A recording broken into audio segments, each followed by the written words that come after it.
Mikwano mbalamusizaako. We greet you, our friends. Tubeebaza obali ewala n'okumpi. We thank you, members who are in Uganda and abroad. Era ku nsonga gye tubadde tambuza nsonga nkulu. And upon the issue we've been running, it is so paramount. Tukkiriza nti abantu bangi abaweereddwa omukisa. We believe many people are blessed. Naddala message gye tubadde nayo.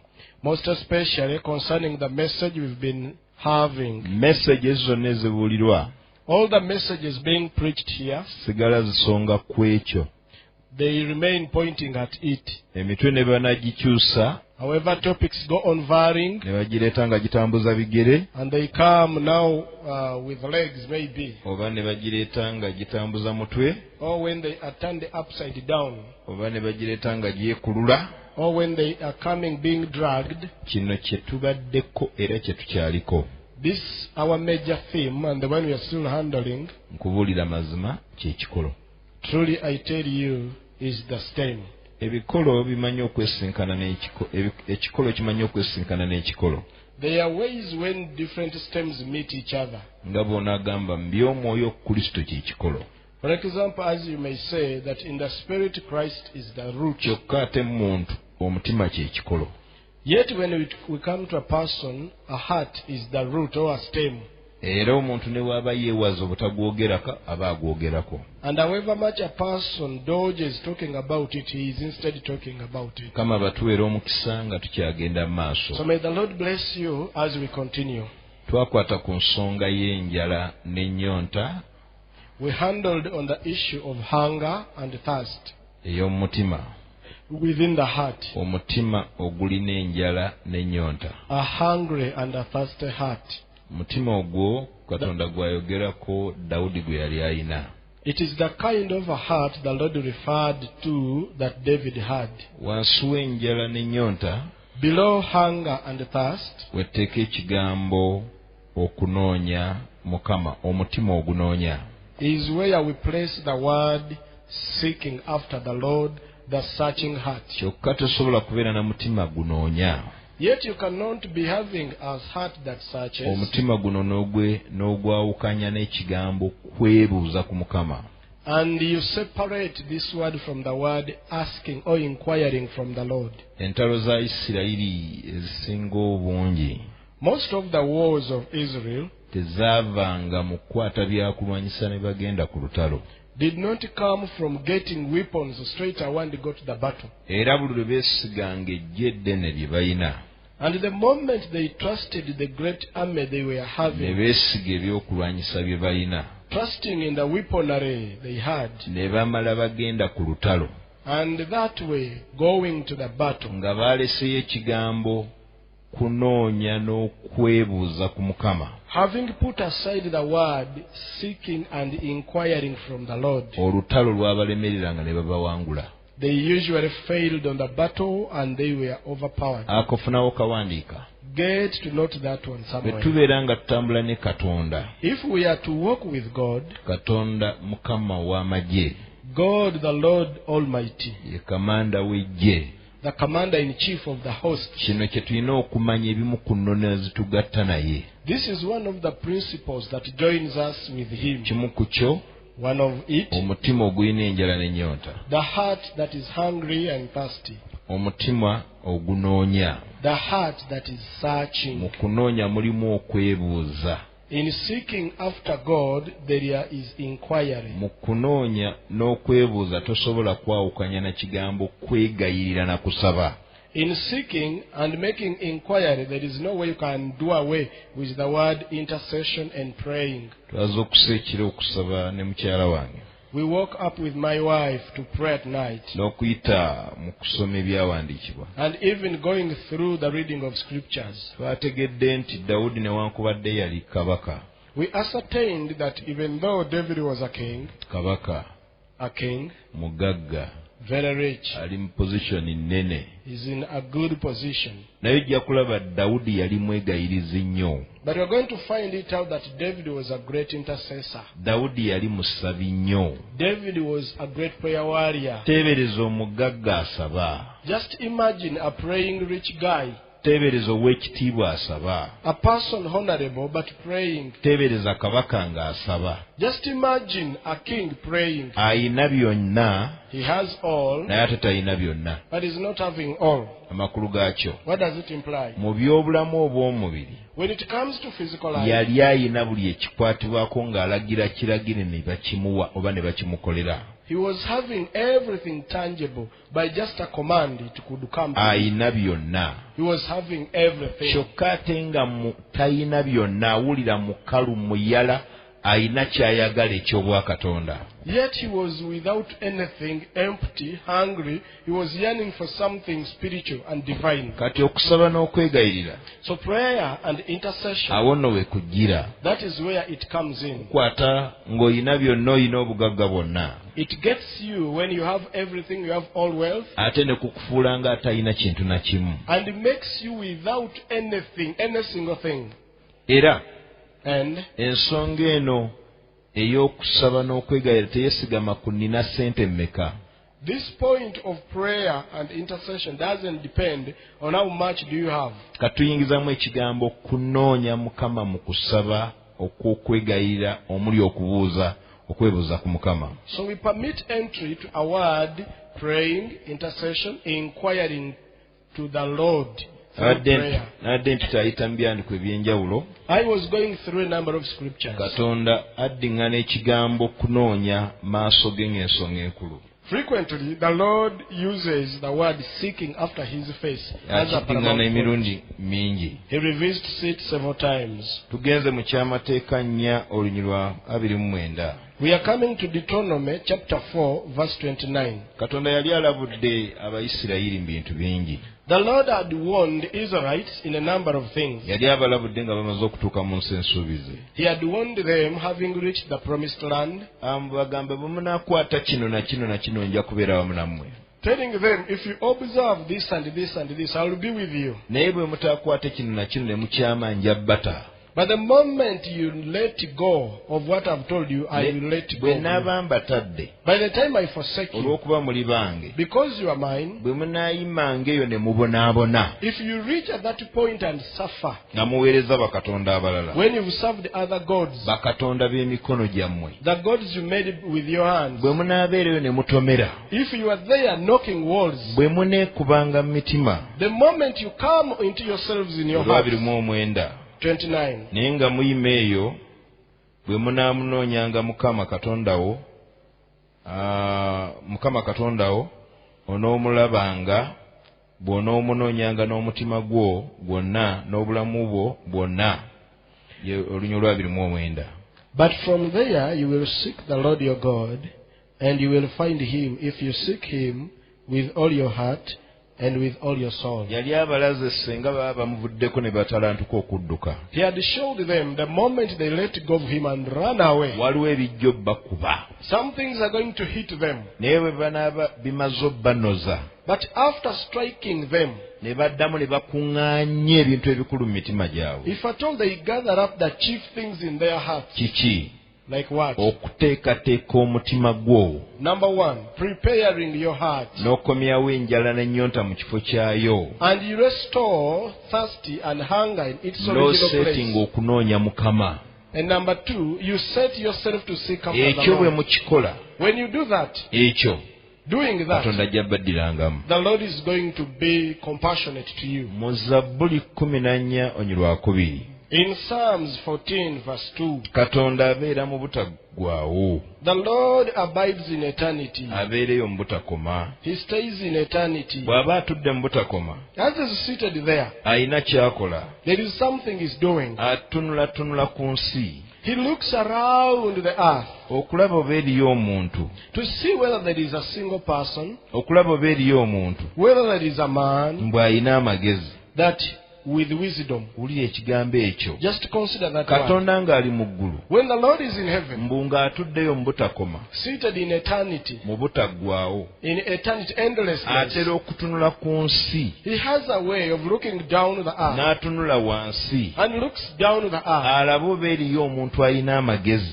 to see whether there is a person with oba wisdom, engeri omuntu ategeera or when there is a person who understands, anaasobola okumunoonya. who will seek after him. Katonda bizinesi eno ey'okunoonya The Lord, in this business of seeking, agyagala muntu nga Ssekinoomu. He desires it to be done by an individual. Ssenfuma amuyita lulwe. So he calls Senfum as a person. Nange nnyimidde olwaleero I also stand today okwongereza ku bbanja ly'olina mu mutima gwo, to add on the debt you feel in your heart, ebbanja ly'okunoonya Mukama. the debt of seeking after the Lord. Omutima ogwo ogutabanguka olw'enjala n'ennyonta, That heart that is stirred up by thirst and hunger, ne gugugumuka and is like tremble or quakes nga gulina ekintu kye gunoonya, when it is seeking for something, omutima ogwo n'ogusulamu ekigambo kunoonya Mukama. and you make that heart receive what we call seeking after the Kubuulira Lord. mazima Katonda atali wala n'abantu be. Truly I say unto you, the Lord is not far away from his people. Tujja kulaba ebyandikwa bingi.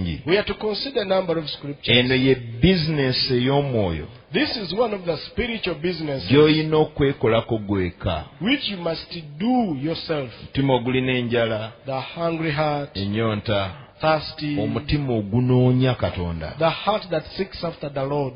Munda zaffe Within us, buli omu ku ffe alinayo ebibuuzo ebitali biddemu, everybody has unanswered questions. era ebibuuzo bino ebitali biddemu And these unanswered questions bye bitwala abantu mu bifo eby'enjawulo. are the ones that make people go to different places. Isaaya alina ky'abyogerako. Isaiah has what to say about them. Isaaya 8 Isaiah chapter 8, olunyiriri luno lwa 19. verse 19. Era bwe babagambanga nti mubuuze abo abaliko emizimu n'abafumu abaalira ng'ennyonyi era abajoboja, eggwanga tekirigwanidde kubuuza Katonda waabwe? Ebigambo by'abalamu bandibibuuziza bafu. Njagalawo ekigambo omutima ogubuuza, okwebuuza. Verse 19, and when they say to you, seek those who are mediums and wizards, who whisper and mutter, should not a people seek their God? Should they seek the dead on behalf of the living? I like this word, a heart, which is Tusangawo seeking. ekigambo okwebuuza, okunoonya n'okwebuuza ku Mukama. In here we find a word, seeking and looking for Era the Lord. y'ensonga lwaki tuseetinze okusaba n'okusiiba okw'omwezi guno ogw'omusanvu. And it is the reason as to why we are setting up the prayer and fasting for the whole of this month Ffenna of July. n'abali eyo mu mawanga muleke tukikolere wamu. All of us who are here in Uganda and those who are abroad, let us do it together. Tukwata ekigambo kunoonya Mukama. So we are handling this word, seeking after the Lord. Okunoonya Mukama tekikolebwa kintu kimu.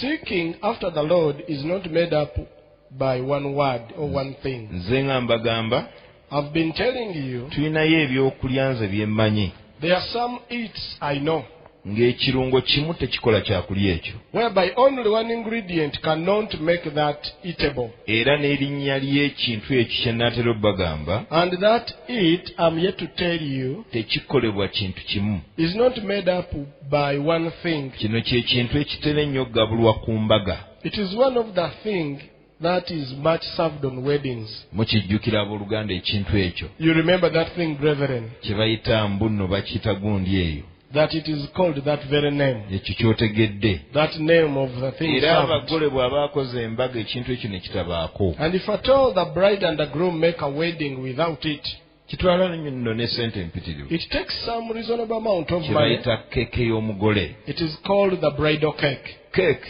The cake nkulu nnyo ku mukolo. is much important on a wedding day. Oba obaze ebirungo ebikola keeke, If at all you can count the ingredients that make up a cake, biringa 5-7. you can get 5 to 7. Tubaamu n'eŋŋaano, We have flour, sukaali, we have sugar, baking powder, this baking powder, magi, eggs, mata, milk, kiki ekirala awo, biringa bitegeddwa kubanga musanvu. blue band, Blue band weebale nnyo, this blue band, kiki eky'omukaaga. mubateekako bino color sugar, Aha. Bintu biringa 7-8. icing sugar, vinegar. Ku ebyo bye tumenye So amidst the components we are mentioning, n'ebibala micungwa bw'oba oyagala, and even some other fruits added in, ebyo byonna nga bwe tubimenye, as we are mentioning them, tewaliiwo kirungo kimu there is no single ingredient ky'oyinza kuyita cake. that you can call in its unison a cake. Tekiriiyo. It is not there. Eŋŋaano yokka Only the baking, tosobola gituuma linnya lye bayita cake. only the wheat flour, you cannot call it a cake. Sukaali yekka Sugar itself, tosobola. you cannot call it a Amata cake. gokka Only milk tosobola. is not cake. Gatta ebintu ebyo mu bitundutundu, But add them together in different measurements, mu bipimo ebikkirizibwa. in acceptable Ekimu measurements, tekiyite nnyo ku binne waakyo. that the other doesn't surpass this one. Bikwate obikube, Get them and mix them together. bikube, Mix them. bikube, buli kimu kibulire mu kinne Go waakyo. on mixing until each one dissolves in the other. Amangu ddala ng'obikubye, The moment they are mixed up, linda kye bayita, biteeke mu oven, take this dough in the oven, bifumbe, then bake. bigendayo ng'ebirungo ebibisi They go in as wet ingredient mixtures, ebyetabudde awamu. mixed together. Onoogenda obbiggyeyo mu oven, By the time you bring them out of the nga oven, babiyita cake. they will have a different name Kale called a ekigambo cake. kunoonya Mukama, So the word seeking after the Lord, omutima ogunoonya Mukama, the heart that is seeking after the Lord, gugatta ebintu bingi. combines a number of things. Gyonna bagamba Yesterday I told you ti okusiiba si kye kitegeeza okunoonya Mukama. that fasting itself does not mean seeking after the Lord. Okusiiba kwokka si kunoonya Mukama. Fasting itself as one in singular is not the seeking after the Okusaba Lord. kwokka tekitegeeza kunoonya Mukama. Even prayer itself alone is not Tulina seeking after the okugatta Lord. ebintu ebyo byonna. So we must come on combining all of them. Kusiiba, Fasting, kusaba, praying, kwegayirira, intercession, kusoma byandikibwa, reading scripture, kuyaayaana, yearning in the heart, kwebuuza. inquiring. Bw'obigatta wamu Having them mu combined together motivu yandi mu kunoonya Mukama, in the motive and the name of seeking after the Lord, butereevu ojja kuba oli ku mulamu omutuufu. there you will be on the right channel. Era nga tuli mu kigambo kino eky'okunoonya Mukama, And as we are on this issue of seeking after the Lord, bino bye bimu ku bitulagirwa mu Isaaya 3:16. these are some of the instructions in Isaiah 34 verse Era bye twagala okutandika nabyo omwezi gw'omusanvu, and we would wish to begin with in the month of nga July. tugatta byonna ebikola ekigambo kunoonya Mukama. When we amalgamate all of them that make up what we call Eno seeking wiiki after the Lord. ewedde esoose tuseetinga ku mitima. The first week was setting us on hearts. Katugenze ku leva etandika okuteeka mu nkola Now we are going on the level of implementing. omutima ogwagala Katonda biki bye gwina okukola. The heart that loves God, what should it do? Bino byemu ku bintu bye gwina okukola. These are some of the things this heart must do. Enjala twagirabye, We talked about the hunger, ennyonta tugirabye, then we've seen the thirst. tuzanze ekigambo kunoonya. Now we are finding the word seeking. Ekigambo kunoonya tekyesigama ku bintu bikalu by'olina. This word seeking is not dependent on the materials you have. 16 Isaiah naye 34:16. munoonye mu kitabo kya Mukama musome. Search from the book of the Lord and read. Tekulibula ku ebyo n'ekimu. Not one of those, these shall fail. Tewaliba ekibulwa kinne waakyo. Kubanga akamwa kange ke kalagidde n'omwoyo gwange gwe gubikuŋŋaanyizza. Search from the book of the Lord and read. Not one of these shall fail. Not one shall lack her mate. For my mouth has commanded it. Ekyo kitandise otulengeza biki naki bye tugamba nti tuvaayo kuno emitima givaayo kunoonya Mukama. So this one is now pointing us that when hearts are coming out to seek after God, what should it do? Mu kitabo kya Bassekabaka ekyokubiri 23 In the books of 2 Kings 23, kyali kibaddewo Isirayiri ng'erumbiddwa. it has ever happened when Israel was attacked. Abakulembeze abakyamu bwe bajja mu bifo, When wrong leaders took up positions, ebyandikwa bigamba ne bajjawo ebitabo. scriptures show that they took away ne books. bajjawo ebyawandiikibwa. They took away scriptures. Abantu bwe babajjako okusoma ebyawandiikibwa. Whenever people are obstructed from reading Abantu bwe scriptures, babakweka ekitabo. whenever the book is hidden from the people, Ojja bavugira ku buli kyoyagala nga ggwe bw'oba osazeewo. you are going to drive them on everything according to your wish. Ojja kubavugira ku bukolomooni n'obukodyo n'obuzannyo n'obuntuntu n'obuwetaweta n'obwayiyi n'obuzizi n'obufutafuta. Ojja bavugira ku buli kyoyagala. You only manage people on stage managed tricks and gimmicks. For example, rings, trees, and water, handkerchiefs, and a number of them. Kati tugamba So we say, bwe tuba nga tulina emitima egirina enjala n'ennyonta, if we have hearts having hunger and thirst, omutima ogunoonya Katonda, the heart that is seeking after the omutima Lord, ogwebuuza, the heart that makes inquiry, omutima omutima oguyaayana okuva we guli. the heart that yearns to leave its place to Mikwano, another level. ensonga y'okusoma ebyandikwa tetusobola gisuula mu guluka. Friends, the point of reading scriptures, we cannot leave it idle. Kyokka ojja kusanga abantu bangi nga basoma ebyawandiikibwa. And yet you are going to find a number of people Naye reading ng'ate nga tebali mu scriptures. kunoonya Mukama. Yet when they are not seeking after the Lord, Ojja kusanga abantu bangi abalinga abasaba. you will find a number of people who pretend as if praying. Naye nga tebali mu kunoonya Mukama. Yet they are not seeking after the Lord. Okunoonya Mukama kuva mu njala na nnyonta ey'okweyongeza enkolagana yo ne Katonda. Seeking after the Lord comes from the hunger and thirst of increasing your relationship with God. Katubateekateeka buluganda. So we are here to prepare you, brethren. Bw'oba ng'oli wekka nga ssekinoomu, If you are there as an individual, olw'olumu bw'oyagala okusasula ebbanja eryo ne likulema, most of the time you feel like paying that debt you failed. n'otandikako katono enjala n'ekkanga ne weenenya n'obivaamu. You begin by fasting, but you are threatened by hunger. Eat and repent. Then go Katwagala away. tukikolerwamu nga ekkanisa. But we would like to do it together as the church, corporately, Kunoonya Mukama seeking after the Lord ku lw'obulamu bwaffe obw'omwoyo n'obulamu obw'omubiri. for our physical and spiritual life, Ku lw'abantu be twogeddeko ku levels ez'enjawulo. for the people we've been mentioning on different levels. Katonda agambye, The Lord has said ne magamaga omusajja n'ayimirira mu kituli. that I searched around, I looked for a man to stand Ne in the gap, magamaga omusajja n'ayimirira mu kituli azibikire ebituli ebiwagaziddwa. for a man who could stand and breach the gaps that are made Twagala open. kuyimirira mu kituli eryaffe abaagala Katonda. We would like to stand in the gap for us who love God. Katonda bwe yali agenda okukuba Sodomu ne Ggomola, When the Lord was to strike Sodom and Gomorrah, Ibulayimu mukwano gwe yagamba bw'ati. Abraham, his friend, said like this. Katonda yasooka, It was God who nina kye started first. nnaakola nga sitegezezzaako mukwano gwange Ibulayimu.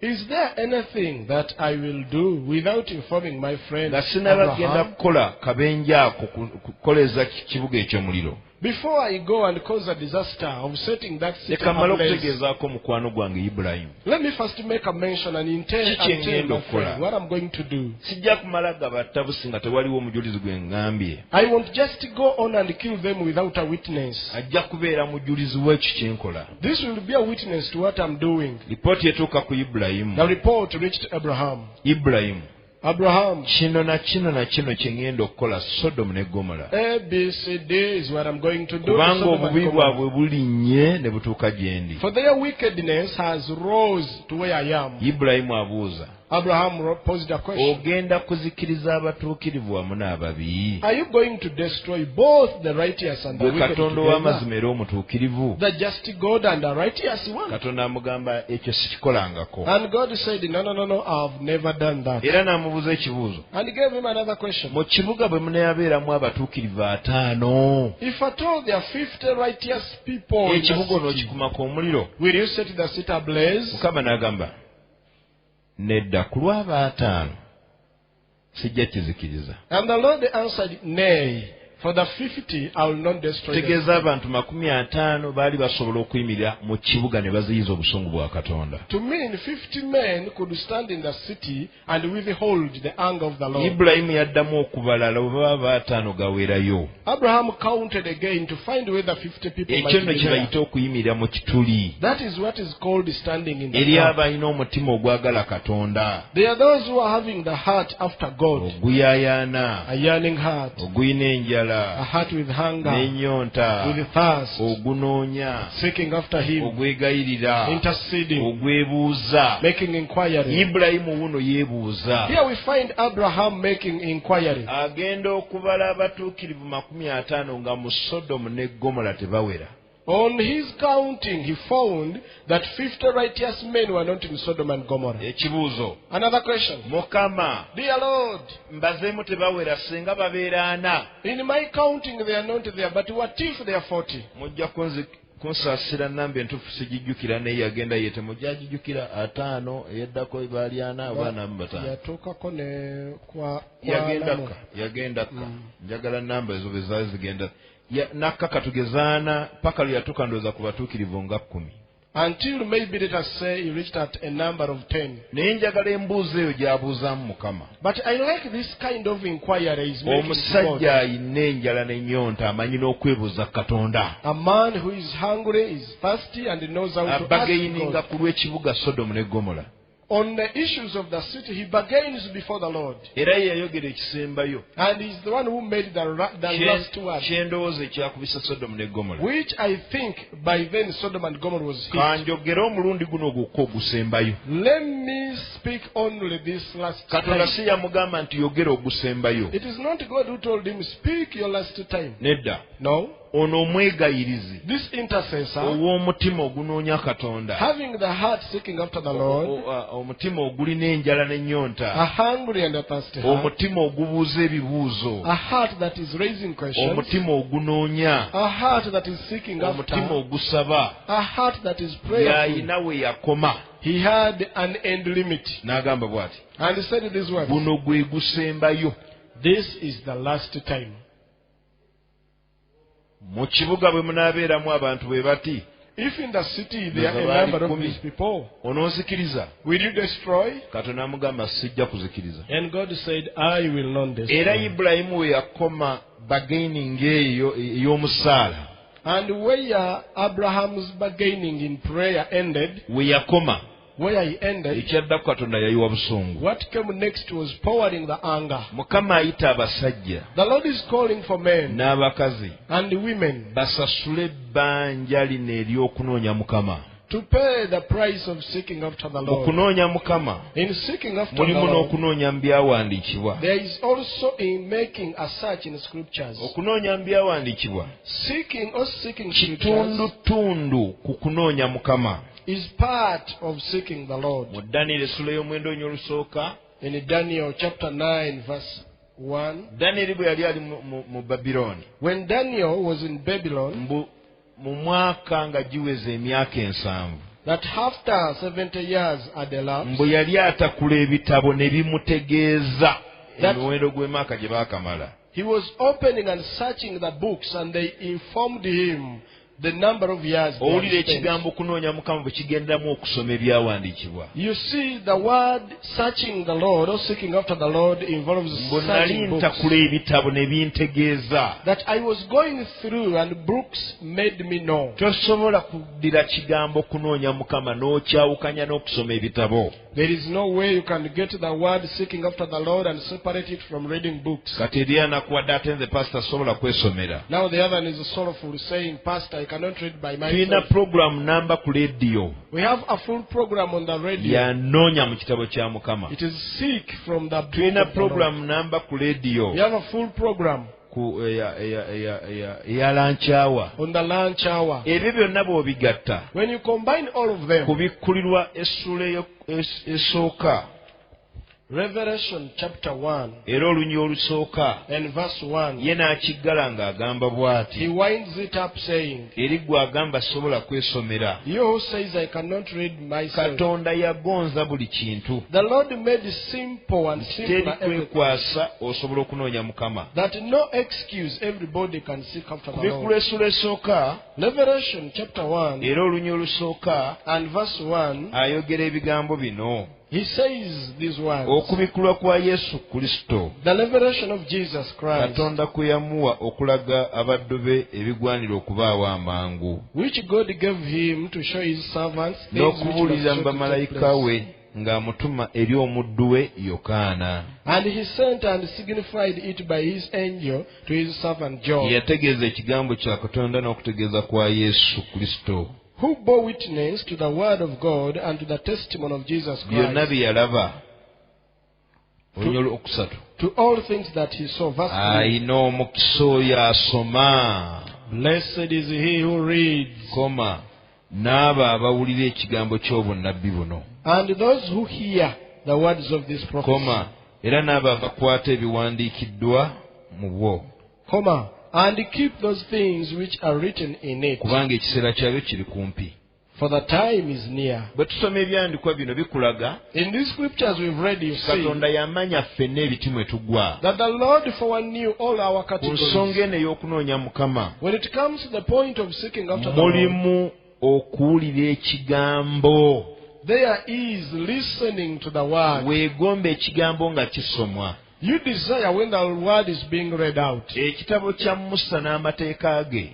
The word of Moses and his commandment, Bagamba abazadde they said to the parents, mutuuzenga abaana mu bisome babiwulire. make your children sit down, read them out, and they listen to Omwana them. ne bw'aba tannatuuka kwesomera, However much a child cannot read for soma herself, awulire. you read out and the child listens. Katonda yamanya eri abantu ng'okuliisa emitima gyabwe, okuliisa omuntu waabwe ow'omunda, baliisa kuyita mu kuwulira. The Lord knew that there are people whereby the time of feeding their heart, they will use the avenue of reading and listening. Ate nga n'ekyamateeka 3:11 akakasizza Yet Deuteronomy 30:11 makes it a point nti ebintu byonna bye nkwagaza that all the things I demand from you, tobitwala nti bizibu nnyo, don't think they are too hard. tobikalubya, Don't make them so tebikuli complicated. wala, They are not far away from you. tebiri mu ggulu. They are not in heaven. N'ogamba ani anaatulinnyirayo? And you say, who shall mount and bring them for us? Va ku nsi okutuuka mu ggulu tewali na madaala. The distance from earth to heaven, they are not even in ladders.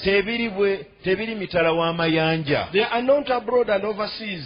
N'ogamba ani anaatuwungukira n'amaato? And say, who shall sail with boats? Buli kyonna kye nkwagaza, For everything I desire ayi of ggwe you, owange, you, O mine, ayi ggwe omuntu wange, you, my child, buli kye nkwagaza nakiteeka mu mutima gwo. everything that I demand of you, I put it in your heart. Ekigambo nga kibuulirwa When the word is being preached, kyongereza bwongereza ku biki Mukama bye yateeka mu mutima gwo. it only adds on what the Lord put in Kati your heart. okuwulira ekigambo So listening to the word n'okusoma ekigambo and reading the word, kitundutundu ku lugendo lw'okunoonya Mukama. a part on the journey of seeking after the Lord.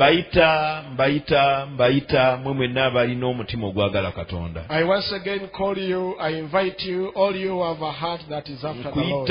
Nkuyita gw'alina enjala n'ennyonta eya Katonda. I call you, I welcome you, you who is hungry and thirsty for God. Nkuyita mu linnya lya Mukama gw'awulira ng'oyagala kunoonya Mukama. I call you in the name of the Lord who feels that you want to seek after the Lord. Gattagatta obuntu bwonna obukola ekigambo kunoonya Mukama mu mwezi guno. You add up the components that make up seeking after God in this month, Ekigambo kunoonya Mukama kiveeyo nga kya muggundu. such that that word seeking after the Lord comes up very Mwezi strong. guno gwe tuyingiramu. In the month we enter now, Leka tukendeeze ku supiidi y'okulya emmere ey'obulamu obw'omubiri. let us reduce on the speed of feeding physically. Tegeeza tuyingidde awo mu kisiibo. To mean we are now entering fasting, Kati ekisiibo ekyo nga kiri mu motivu ya kunoonya Mukama. whereby we are fasting with an intent of seeking after the Lord. Leka tukendeeze ku mmere, Let us reduce on the food twongeze ku byawandiikibwa. and we increase on the scriptures. Tukendeeze ku butasaba, Let us reduce on prayerlessness twongezeeko ku kusaba. and increase on Nga prayer. bwe tugenda twongeza ebintu ebyo, As we go on increasing those components, tujja kuba tuli mu kigambo kunoonya Mukama. we will be in the journey of the word, seeking after the Obudde Lord. bw'ekiro The night time, bupepejjuleko just essaawa emu yokka. just put away a simple hour. Yesu agambye abayigiriza be, The Lord has said it to his temusobodde disciples. kusabako nange wadde essaawa emu yokka bw'eti. Haven't you managed at least to pray for 1 hour with katonda me? ntumye nkusabe The Lord has sent me to request ku budde you. bw'ekirobo olw'okuba oli mukozi On your time, because we work out. ate olina okuwummula And you have to rest. ekitone nnyo ekisookerwako The least and the beginning. akusabye muweeyo essaawa emu He requests for 1 hour as an kino nga elementary. si kya famire It is not for the family. ekya famire mukikole nga famire For the family, do it as the naye family. kino ayagala kikyo naawe But he is asking it from you obudde personally. bw'ekiro pepejjulako essaawa emu yokka The night time, just take away only 1 hour. tukobaguke mu kusoma ebyandiikibwa Just to stand up and rise up in reading scriptures. tukobaguke Just to stand up, mu rise up kusaba in prayer. tukobaguke Just to stand up. ensi ng'esirise n'ebiwogana nga bisirise As the world is silent and quiet. baguke okasukeyo ekimyanso okasukeyo oluyimba mbwengula Rise up and throw maybe a song in the street. kiddamu nja kinyweza I revisit it and establish ekigambo it. kunoonya mukama tekikolebwa kintu kimu The word seeking after the Lord is not composed of one kikolebwa element. motivu enoonya It is comprised of a motive that seeks. motivu enoonya The motive after seeking. ogamba kanoonye mu byawandiikibwa And you say, let me search in scriptures. kyokka ate mu byandikwa ng'obinoonyaamu And as you are searching scriptures, tobulirayo don't get lost within bwa them. yokaana 5:39 John chapter 5:39. tobulira mu byawandiikibwa ng'onoonya Don't get lost in scriptures. kyova olaba olina okugatta byonna That's why you need to combine all of them. kusaba Praying, kusiiba fasting, kwebuuza making inquiry, kuwuliriza kigambo listening to the word, kkiriza okubeera wansi w'okulemberwa accept to be led. bw'onoobigatta byonna Having combined all of them ne motivu yakunoonya with the motive of seeking, okunoonya kw'ojja kuba okuwadde ebintu ebikola ekigambo kunoonya mukama you would have guided your seeking the Lord with the rightful thing. baaba n'obo bali mu byandikwa batakula Here are they in scriptures doing a search. 5:39 John chapter 5 munoonya verse mu 39. byawandiikibwa You search the scriptures, kubanga mmwe mulowooza nti mu byo mulina obulamu obutaggwaawo for in them you think you have eternal life. naye ebyo And these, bye bitegeeza ebyange they are which testify of kati me. bano baddira ekigambo kunoonya Now this one got the word searching ne bakiteeka mu byandikwa byokka and they only put it in scriptures. tebamagamaga They didn't even bother to look for others. tebamagamaga kye tusoma si kulwanga kyatuukirira dda Not even to take a burden to say what we are reading maybe it came to pass. banoonya mu byawandiikibwa They are searching in the scriptures, basoma ku oyo anajja okubalokola reading about him who is to come and save them. basoma ku nnabbi musa gwe yayogerako mu kyamateeka 18:18 bw'alijja Reading about the prophet, Moses prophesied in Deuteronomy 18:18 who is to come. kubanga musa alagula abagamba mukama agenda obbayimusiza omuntu afaanana nga nze makkati gammwe For in his prophecy, Moses tells them, the Lord will raise a man like me amidst you. isirayiri yali ekkiriza mu musa Israel was believing in Moses. ako buli omu n'akawuliriza And everyone noted that. n'ennyiriri nnyingi zaalaganga mu kikolo kya yese mugenda kuvaamu ettabi erigenda okuvaamu ebibala And a number of scriptures were talking about the shoot of Jesse. Out of it, bannabbi bangi baalagula waliwo agenda okujja a number of prophets prophesied, someone is coming.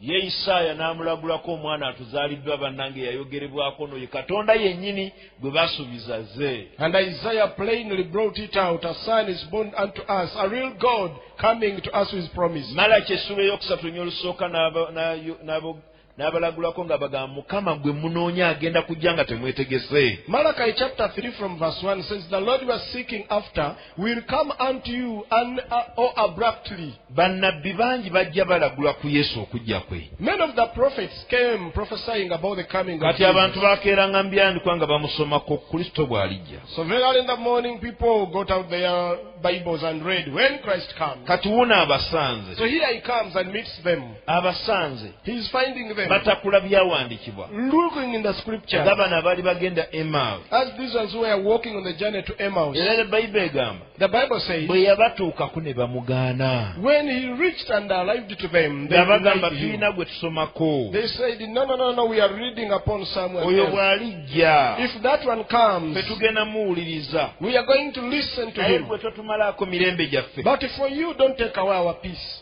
N'abagamba mwe munoonya mu byawandiikibwa He told them, for you are busy studying the ebyandikwa byali scriptures. bisonga ku nze yenze nzuuno. The scriptures were pointing at me, so here I am, I've come. bw'ogenda mu Yokaana essula y'ekkumi n'ebbiri onyolwa 32 When you go to John chapter 12, verse 32, nange bwe ndiwandiikibwa ku nsi ndiwalula bonna gye ndi. and I, if I am lifted up from the earth, will draw all peoples to myself. Kasatu mu esatu naye yayogera atyo ng'alaga okufa bwe kuli kwagenda okufa. 33, this he said, signifying by what death he would die. Wulira Yesu Listen to Jesus. ali mu bantu abazze bamusomako mu byawandiikibwa. He's amidst the people who've been reading about him in the Baakoma scriptures. kusoma byawandiikibwa mwe baamuteegera bokka tebaateekako kumagamaga si kulwa ng'azaalibwa mu makkati gaffe. They only ended on reading about him. They didn't even look around to see, could be he's born in our midst. Olwasatu mu ennya Verse 34. bamwanukula. So they answered him Awo back. ekibiina ne kimuddamu The people answered him, nti ffe twawulira mu mateeka we have heard from the nti law Kristo abeerera emirembe n'emirembe. that Christ remains forever. Naawe kiki ekigambya nti omwana w'omuntu kimugwanira okuwanikibwa? And how can you say the Son of Man must be lifted up? Oyo omwana w'omuntu y'ani? Who is this Son of Man? Tegeeza baali bamusomako mu mateeka. To me, they had read about him in the law. Alina bye yakolanga ne batuuka okugamba alabika y'ono. There are some things he could do, and they ascertained, yes, could be the one. Waabangawo ekyamagero ne bagamba alabika yeye. Maybe when a miracle is performed, they acknowledged, could be the Messiah. baba batandise okusitula okukkiriza kwabwe mu ye As they were raising their faith in him, nga bamanyi ye hoping that is the one, ate najja akubawo ekigambo mbw yeetaaga afe.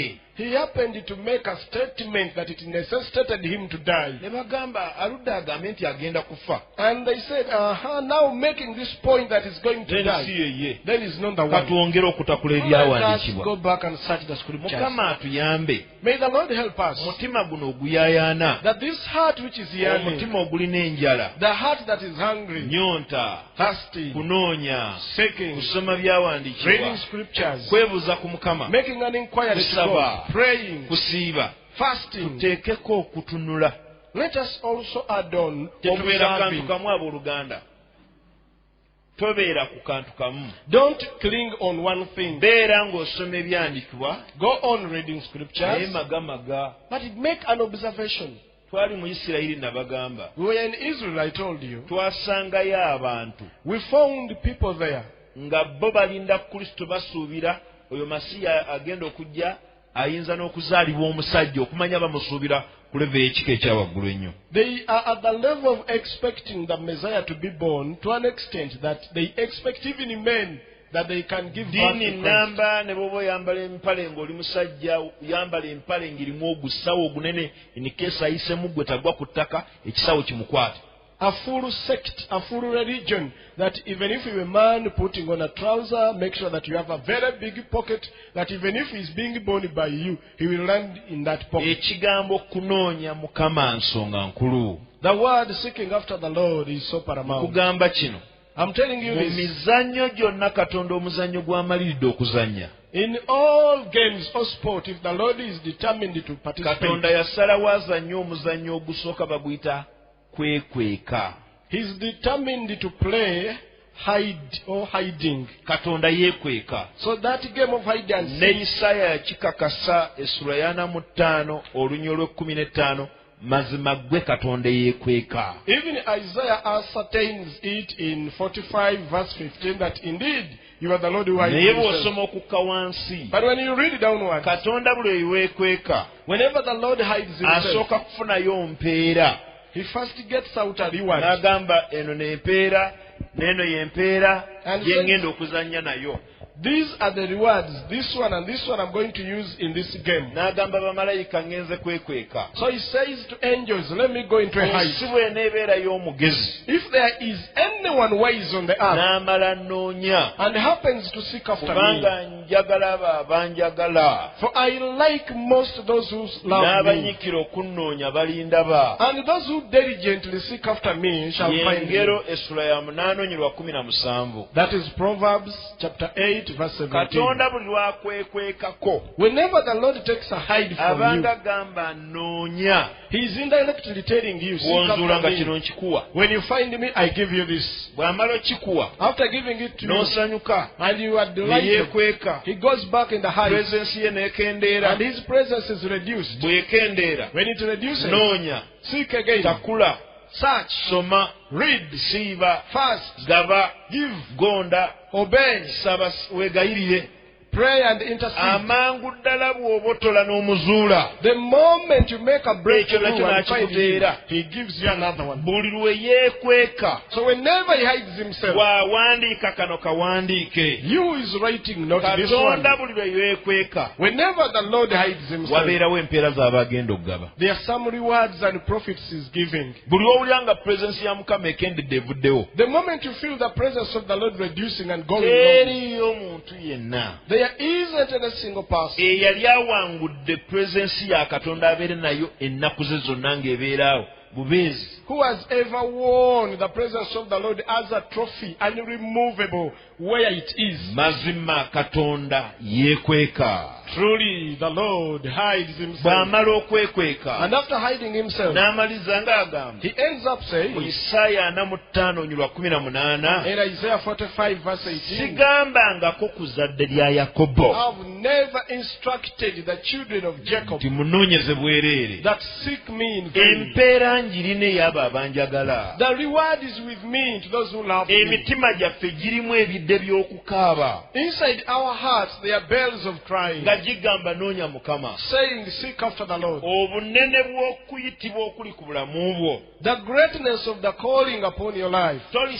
tolisobola kukuzaala mu bulamba bwakwo You will never be able to give birth to it in its ng'olya fullness emmere ng'akasaanyi if you just feed the food Ng'olya non-stop emmere like a caterpillar. ng'enzige. When you are eating like a locust, kendeezaako ku mmere reduce on the food consumption. eky'omubiri kibe ng'ekifa Let the physical be like dying. eky'omubiri nga bwe kinaaba kikkala nga kiggwerera nga kiggwamu amaanyi As the physical is reducing, shrinking, losing power, okwegomba kw'omubiri gwo ng'okukkakkanya emmere weeri n'ogigaana bugaanyi okwegatta weekuli n'ogaa nsijja kikola ng'ogezaako okukkakkanya ettutumu ly'omubiri gwo when you are lowering the desires of your flesh, sex, you say no, food, you say I will not eat, all the desires like being quenched down. ne motive ne yandi mu kunoonya mukama And this motive of say I'm seeking nga after the bw'onooba Lord, okukkakkanya okwegomba kw'omubiri as you are lowering down the desires of the flesh. bakolinso ekyokubiri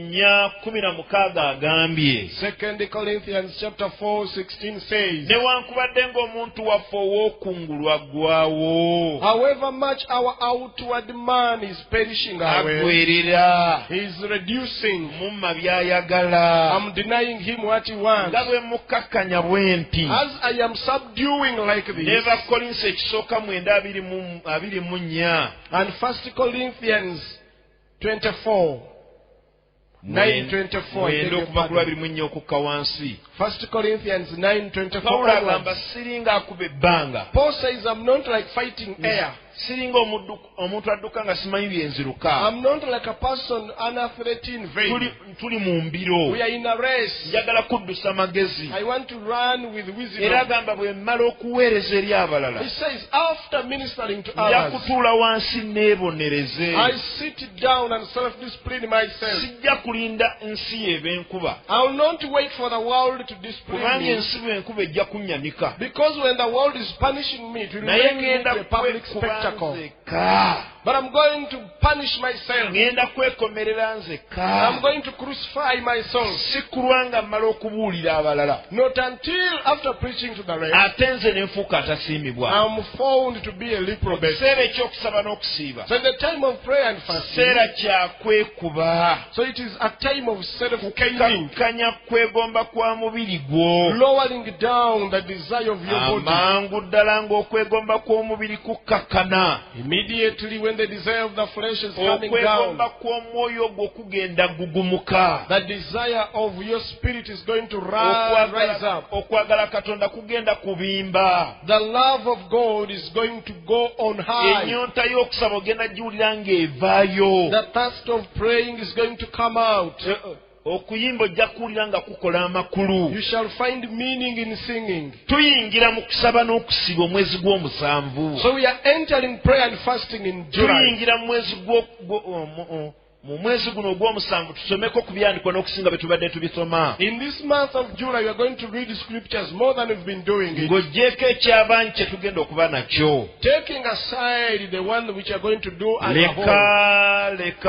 leka obeeko Asking for interpretation. njagala kukulagirira omuntu avunula ebirooto bulungi I want to direct you to a person who interprets well. katonda ye dreams. mugabi w'ebirooto The Lord is the giver of dreams, naye takuwa details binaaba bitya but He does not give you full details of how they will katonda alina be. omubaka we avunula ebirooto The Lord has His messenger interpreting dreams. bamuyita biseera He's called times. ebiseera bimanyi okuvunula ekirooto The times know how to interpret dreams. yusufu aloose ekirooto Here he is, Joseph interpreting the yusufu dream. akigabanye ne baganda be Joseph is explaining or sharing the dream with ntera okuwulira siblings. abantu nga banenya yusufu lwaki yayogera ekirooto kye naye nze musemba yeebala ekyogera I tend to hear people blaming him for sharing or letting known of his dream. I say, I support him. Thank you for saying it out. olw'olumu yogera ebirooto ababiwulidde bwe balibiraba nga bituukiridde bye bali biweera obujulizi At times you need to share them out. When they come to pass, you get people to witness. katonda yalaga yusufu wa gy'alaga The Lord showed Joseph of his destiny. teyamulaga kkubo gy'ayita He did not show him his way to take. mu kkubo mwalimu ekinnya On the way and the journey, there was a mu pit. kkubo mwalimu okutundibwa There was being sold as a mu slave. kkubo mwalimu okugaanibwa baganda be There was even being rejected naye by amayengo siblings. gano gonna nga gamutuukako But as these waves were falling on him, baganda be nga bamukyawa when the brethren were hitting nga him, bamutunda selling him, bamusuza mu binnya making him sleep in pits, abamisiri bamugula when the Ishmaelites were ebyo buying him, byonna steps ezo zonna ze yalitamu all the steps he underwent, mu butamanya bwe ng'omwana w'omuntu in his ignorance as a child, son of yatambula man, agenda mu kirooto kye naye nga tamanyi he walked towards his dream, but not knowing. naye njagala nnyo buli levo kwe yatuuka But I like so much every level he attained. ennyiri zimaliza zigamba bwe ziti Scriptures end up showing mukama yali wamu naye the Lord was together with him, n'omutima gw'omuzadde we gwali wamu naye and the heart of his parent was with him. baganda be nga bamukyawa When his brothers were hating him, mukama yali wamu naye the Lord was with him. bamusuula mu kinnya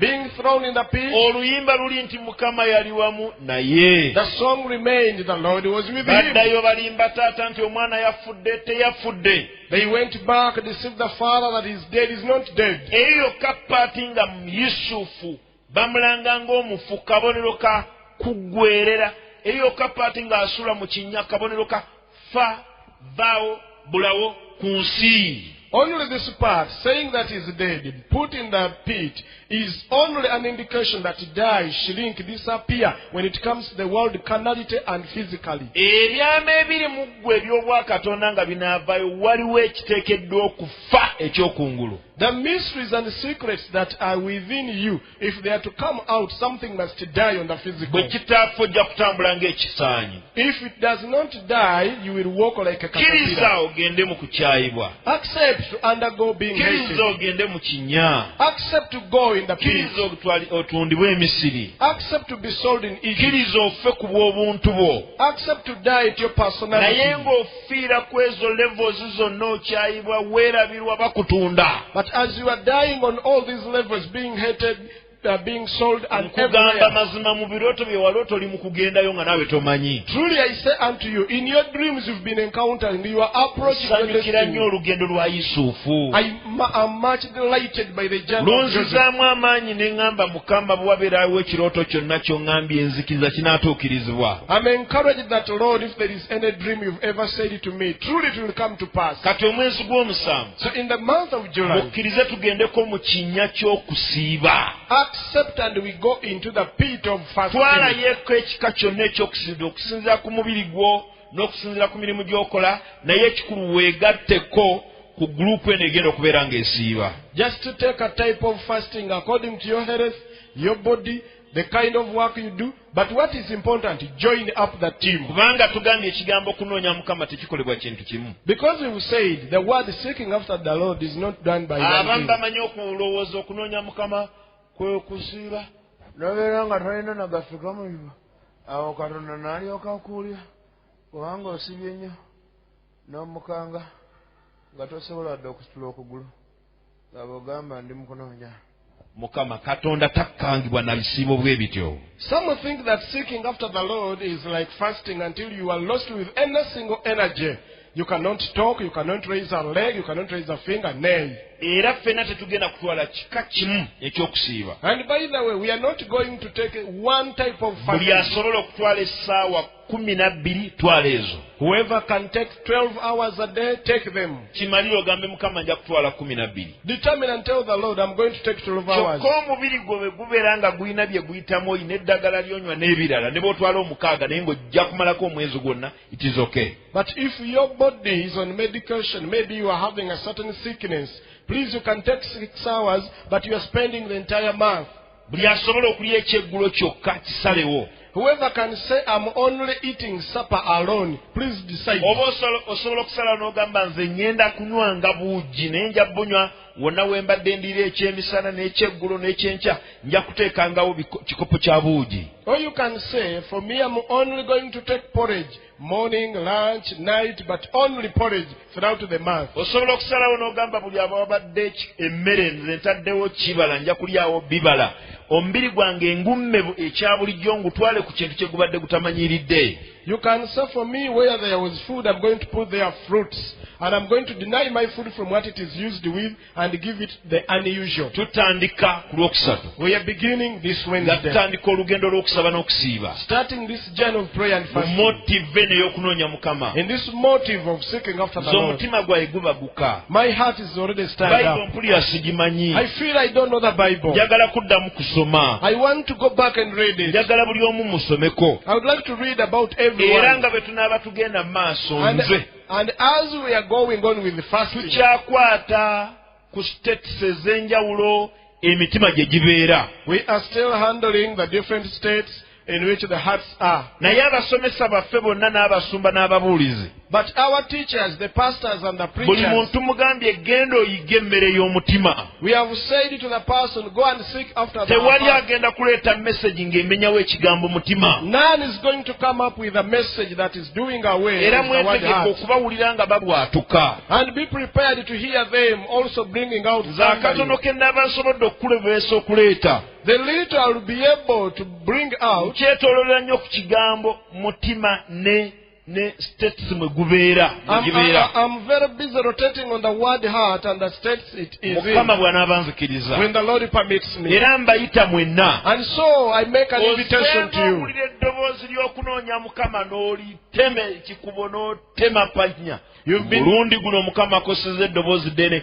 Teri kwekweka, teri kudduka, akulabye, ate okiwulidde tolina bw'ojjako leediyo, tolina bw'ojjako mukutu, ne bw'ogujjako kati eddoboozi limaze okuyingira, tugenda mu kusaba na kusiiba. For several times you've been hearing the voice come into prayer and fasting and you've been dodging. But now you've heard it again. There is no way you're going to dodge. Even if you switch on the radio or run away from the channel, please, we are starting and so start. Ababiri basinga omu. Two are better than one. Ekisibo kibadde kikkalubira ng'oli omu. You've been finding it difficult to fast alone. Okusoma Bayibuli kubadde kukkalubira ng'oli omu. The Bible has been hard when you've been alone. Mwenna abatuulira mu mawanga. All of you who are following us from Mukola nations, mu bifo eby'enjawulo. you are working different places. kendeza ku mmere. Now reduce on the eating. Ogambe Mukama na wano wenkola nkooyeewo. And tell God, even where I am working, I'm fed up of this Gwe place. Katonda omugabi w'empeera. You are the Lord, the giver and the Kino rewarder. ekirango mukiwulire nga mmaliriza. Listen to this announcement as I'm winding up. Bw'onooyagala ennyo okukola, When you entirely want to work, n'ototeekamu kirungo kya kunoonya Mukama, but ignore the ingredient of seeking after the kulekera Lord, ekyawandiikibwa. I leave a scripture unto you. Obugagga tebujja nnyo lwakuba okola. Wealth does not come because you are hard working. Sigala ng'okola. Remain working. Naye teweesigama ku maanyi go. But don't depend and trust in your Waliwo power. awalala wava obugagga. There is somewhere else where wealth comes. Yeremiya alina kyatugamba 9:23.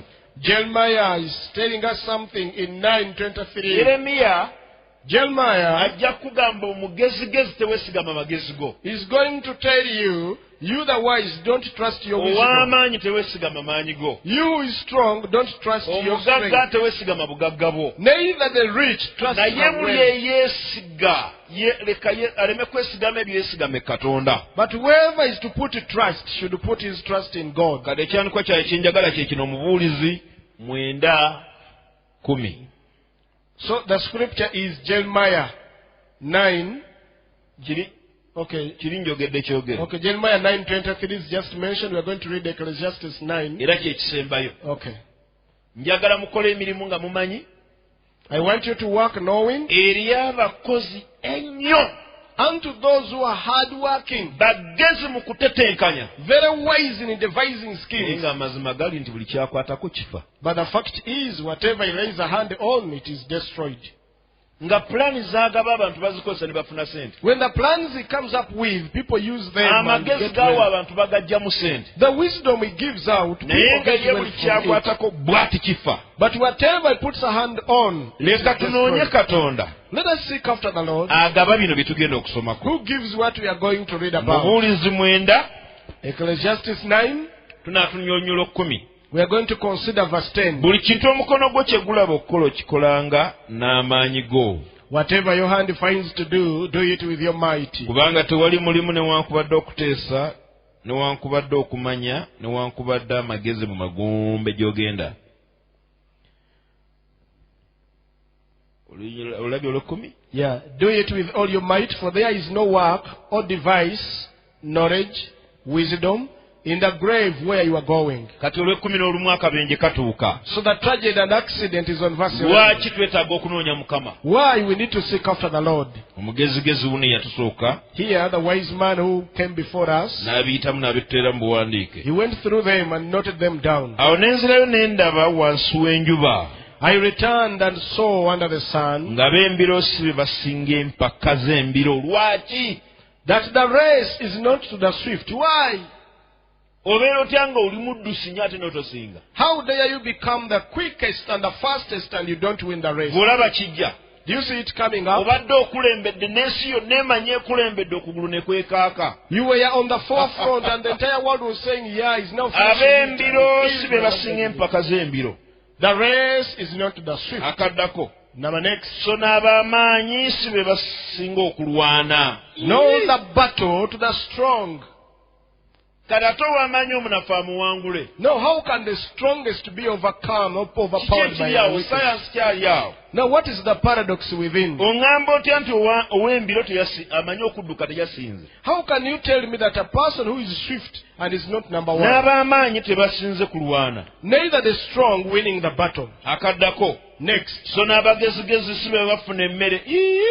No bread to the wise. Bye biki bino? What are they? Nze mbadde ngamba omutwe bwe guba gwokya nnyo emmere oyina kulya ng'osazaako nsaze weerobozaako bweroboza. To me, I would think if you are prudent in the head, you are supposed to choose anything you must feed Nze on. mbadde ngamba ebitabo ebingi bye bikuliisa omugaati buli gw'oyagala. I would have thought that the many books and the levels of education could eat and every amount of money. Abagezigezi tebafuna mmere.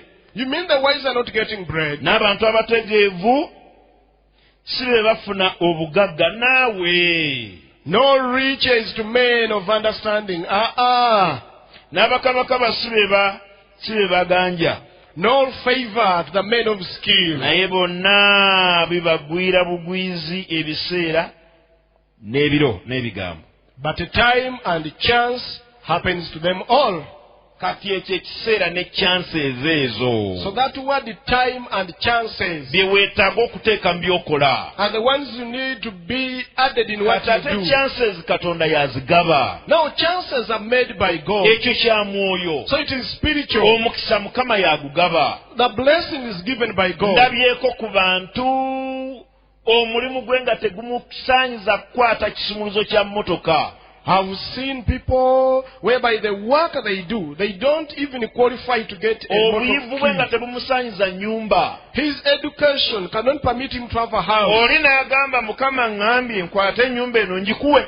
And a person comes and says, the Lord has told me, I get this house and hand it to you. Ebigambo bwe bityo mugenda biwulira mu matu gammwe. You are going to hear such words in your Leka ears. tunoonye Katonda. Let us seek after the Lord. Byonna bye twetaaga abimanyi. He knows everything we need. Ajja bituwa. He's going to give Mwezi gwa us. musanvu. It is a month of July. Tutandika Lwakusatu. It is beginning on Wednesday. Tugenda kubeera n'abasajja ba Katonda bagenda otuyisa. We are going to get men of God who are going to take us through. Tuyisenga omuddu wo. I've invited you as your servant. Tolina kudoojinga kintu kino. You don't have to dodge. You don't have to Tufunye dodge this period. invitation enene. You've got a great invitation. Katonda agambye mujje tuzanyemuko nammwe. The Lord has said, come and we participate in a game. Ngenda kwekweka. I'm going to hide. Naye ananoonya. But the person who is going to seek after Bw'ananoonya me, n'omutima gwe gwonna. if that person seeks me with his whole heart, Balinoonya balindaba. they will seek after me and they will find me. Lwakusatu lwa wiiki eno leero Mande. It is Wednesday. Today is Monday. Ebigambo byange gy'oli. Those are my words to you. Mukama akumpeera omukisa. May the Lord bless you Nga weeteekateeka. as you prepare up. Tugenda kukwata ekigambo kunoonya Mukama kyeki. We are going to get this word. Seeking after the Lord is what? Kwate byonna. And we combine them together. Tubitambule nabyo. And we walk with them. Twagala kulaba bulungi bwe. We want to see the goodness of the Lord. Katuweeyo bannamukisa batono. So let us give a few Abawaayo members. ssente ekyo kabonero kitundutundu ku kunoonya Mukama. So to you who are giving in money, it is a sign of seeking after the Lord. Tolimbibwa ssente z'okutteko kati tezikumala. Be not deceived. The money you hand now is not Ate enough. Katonda bw'anaaba agezesa omutima gwo ku bintu ajja kugezesa ku by'olinawo. And if the Lord is to test your heart on materials, He is going to use the very ones you have. Tulina ebintu bingi bye twetaaga oggula. There are a number of things we need to buy. Okwongera mu leediyo yaffe. To add in our radio, Kubanga ebyuma byayo nabyo bikoze bambi okumala ebbanga. because the machines they have worked for a long Tulina time. ebintu bingi bye tulina okugula. We have to buy a number of machines. Okwongera mu buweereza buno bwa online. Even on the online services. Bino byonna bitegeeza ssente. All of them, the gadgets Ku require money. muwendo gwa ssente gw'olina. On the amount of money you have. Tega omutima gwabeerewo omutemwa gw'oweereza. Tune in your heart and have a portion to send. Amasimu kwe munaaweereza gagenda kubeera nga gabaweebwa. The numbers on which you are going to send the money are to be ready to Era you. mwe abali ku online musobola okubeera nga mugalaba. And you who are viewing us, the numbers are running down. N'abali ku leediyo mutege mugalindire nago gajja kuba And galangirwa. those of you who are listening us on the radio, wait a moment. Katonda Remember. bampeera omukisa nga tuyingira mu kiseera ky'okunoonya Mukama. May the Lord bless you as we enter into the time of seeking after Katonda the awa Lord. omukisa omutima ogutasiibangako ku mulundi guno ogusiibe. May the Lord bless the heart that has never fasted to fast. Mukama this time. akuwa amaanyi munda yo obaguko ogambe nti sisigalira mabega. May God give you power and energy inside you and some not lagging behind. Obanga wagatta ekyombo n'omuntu omukyamu Mukama akumwambule. Yona yeegatta ku kyombo ky'abanne n'abaleetera okufiirwa ebintu bingi. Yona teyafiirwa kintu na kimu. If you are sharing a ship with the wrong person, it is you losing. May the Lord separate you. Like Jonah. Bw'ayagala otwegattako nga memba tukwaniriza nnyo mu linnya lya Mukama. You who wishes to join us as a member, I welcome in the name of the Lord. Kiseera kya kunoonya Mukama. It is a time to